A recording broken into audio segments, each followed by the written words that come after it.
हमर सलाई बीड़ी ओही जे पर छूटल गईला बेता गिरल पा हाथ टूटल।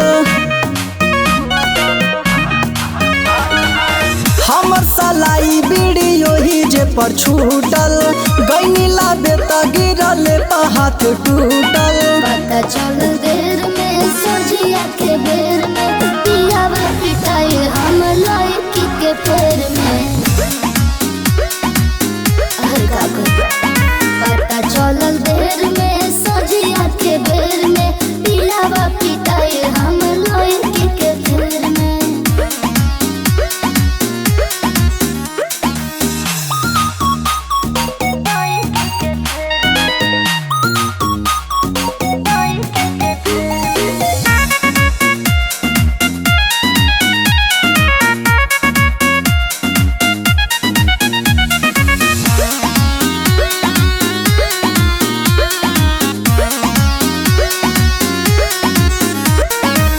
मन न भरल ये कर कारे एही से जाले ई धिंगे उधारे।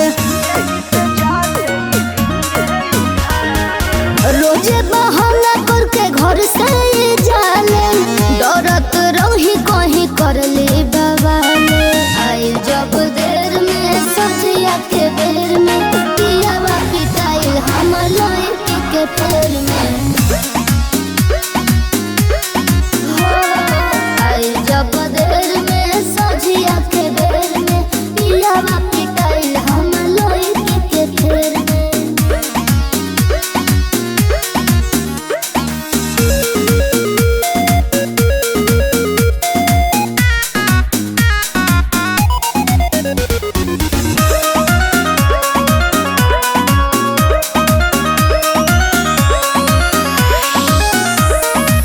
नजर कहिए से रहे सब डलले तोहर मरदवा के दहलो न गलले।